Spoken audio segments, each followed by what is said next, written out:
이제 윤석열 후보가 독보적이었지만 이제는 상황이 바뀌었습니다. 젊은 사람들의 지지를 받는 후보, 그리고 좀 더 안정감 있고 준비된 후보를 이제 선호할 수밖에 없지 않겠나.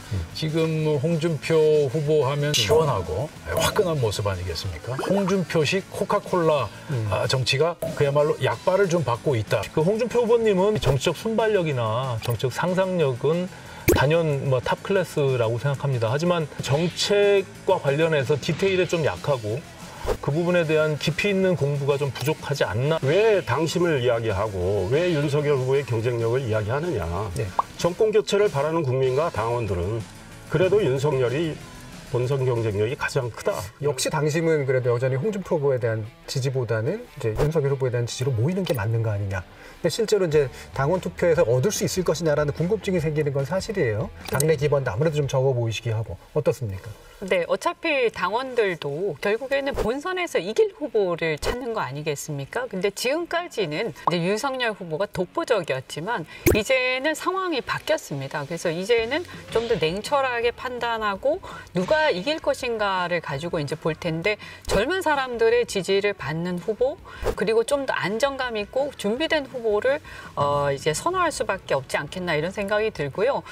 그리고 이제 이 변화를 말씀을 하셨는데 바로 그 점입니다. 아이러니하게도 사실은 그것을 변화에 대해서 윤석열 후보한테 기대한 것은 사실이에요, 처음에. 그런데 이게 시간이 지나면서 지켜보니까 변화는커녕 오히려 정치 기득권에 해당하는 그런 모습들이 점점 많이 보이고 줄 세우기를 하는 모습들이 보이면서 홍준표 후보가 기득권을 교체할 수 있는 인물로 부상하고 있어서 그래서 또 젊은 사람들이 지지를 하고 있는 것입니다. 지금 홍준표 후보 하면 정말 우리가 그 코카콜라를 떠올릴 코카콜라. 정도로 시원하고 화끈한 모습 아니겠습니까?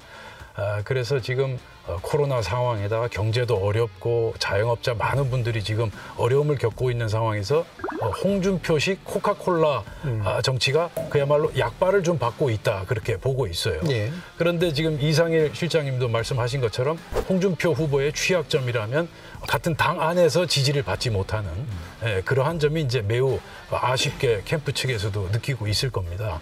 그러한 점은 앞으로 이제 보강이 돼야 될 대목이고, 좋게 이야기하면 동료 후보들에 대한 내부 검증, 좀 나쁘게 얘기하자면 이제 내부 비판이라고 할 수 있겠는데, 그쪽에 너무 치중하는 것이 아닌가 하는 그런 안타까움을 많이 이야기하고 있습니다. 그 홍준표 후보님은 우리가 다 알다시피 정치적 순발력이나 정치적 상상력은 단연 탑 클래스라고 생각합니다. 하지만 우리가 토론 과정에서 볼 때 굉장히 정책과 관련해서 디테일에 좀 약하고 그 부분에 대한 좀 깊이 있는 공부가 좀 부족하지 않나라는 것이 그 홍준표 후보를 지지하는 젊은 층에서조차도 그 부분에 대한 비판들을 하고 있거든요. 그래서 향후에 이런 부분들을 조금 극복해 나가야 될 것이고, 또 특히 이재명의 허황된 그 포퓰리즘과 같은 그런 기본소득과 관련해서 공격을 하기 위해서는 지금 내놓고 있는 그 정책 자체가 오히려 거기에 맞먹는 수준이에요. 실현 가능하기가 굉장히 어려운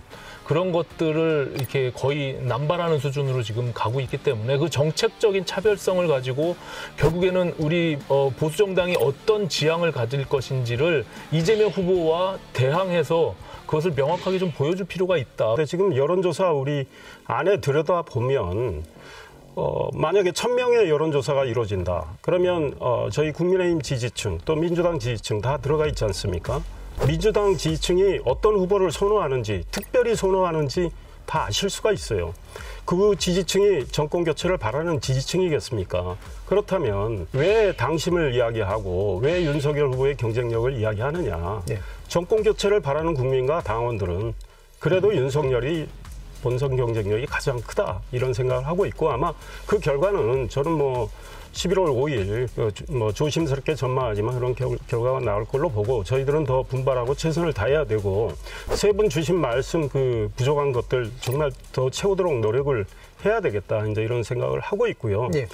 전반적으로 윤 후보님에 대한 이제 평가는 당내 싸움에, 그러니까 상대와의 싸움에는 능한데 정작 큰 적, 그러니까 외부의 적과의 싸움에는 별바른 모습을 못 보여주고 있는 거 아니냐라는 쪽으로 일단 예, 홍준표 후보님, 예, 예. 홍준표 후보님에 대한 평가가요. 그런 것 같은데, 자 어떻게 생각하시는지 마지막으로 또 들어보죠.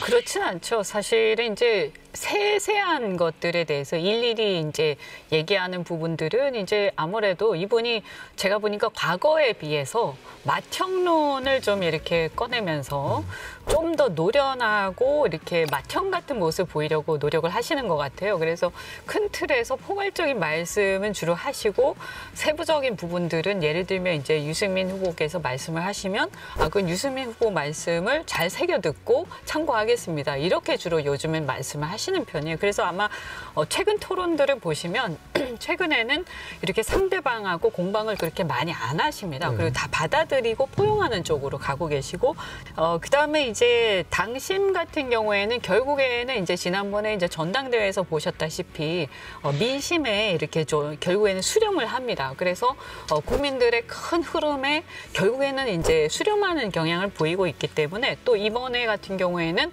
홍준표 후보를 적극적으로 지지하는 2030 세대가 또 많이 새로 들어와 있기 때문에 저희는 어쨌든 끝까지 최선을 다해보자 이런 말씀 드리고